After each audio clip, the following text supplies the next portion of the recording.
It's been a week since the National Student Ombudsman was opened for tertiary students, and the aim here is to lodge complaints and to resolve disputes with universities. The new body has the power to investigate whether universities are adequately addressing issues, and a lot of them ranging from gender-based violence to racism. Well, joining us now is Ombudsman Ian Anderson. Thank you so much, Ian, for taking the time to speak with us today. It's a pleasure to be with you, Thalia. So I read that the Ombudsman's website had complaints coming in within 15 minutes of the website being launched. How many have you had so far in the space of this 1 week? So after 7 days, we've received 68 complaints. A number of those complaints are about things like special consideration, where students, for example, a student wished to withdraw late in the semester from a course for medical reasons. They were refused special consideration, and so they failed that course. They have now complained to us, asking us to look at how the university engaged with that concern. Now, as Tom said, of course, there's a range of issues that your organisation or body will be looking at, ranging from gender-based violence right through to racism.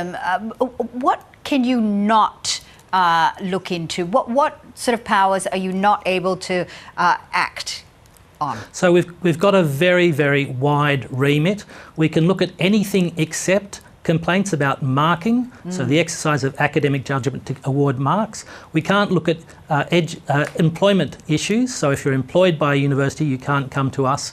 And we also can't look at vocational education and training. It's universities and university accredited bodies, but apart from that it's a very, very wide range of matters that we can look at. Okay, so what is the process of lodging a complaint here? So you can go to our website, nso.gov.au. There's a web form there to lodge a complaint. It'll guide you as to what information to provide us with.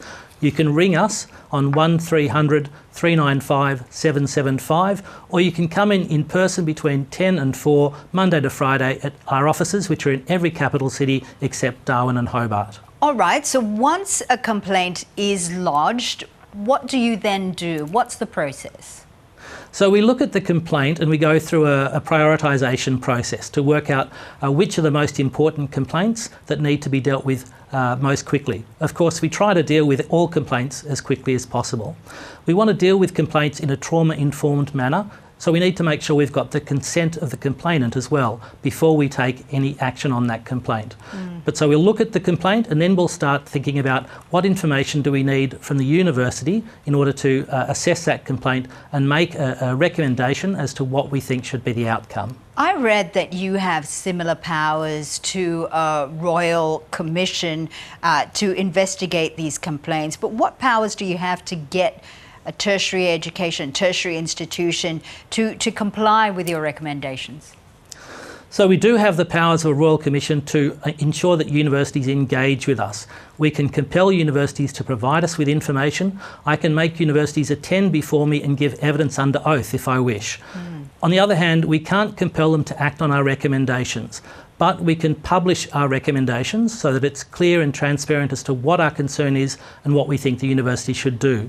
There are further reforms coming to set up a regulator under a code that will in fact be able to enforce sanctions on universities if they don't act on our recommendations. The fact that there's been this need for a national ombudsman for tertiary education, for students in tertiary educations, is that a reflection of the dissatisfaction of these students have in the way their universities are dealing with their complaints? Absolutely. It's been particularly driven by concerns about gender-based violence on campus. There was a National Student Safety Survey in 2021 that estimated that 1 in 20 students had been subject to sexual assault, 1 in 6 had been subject to sexual harassment, and 1 in 2 students who had complained to their university were dissatisfied with how the university responded to their concerns and complaint.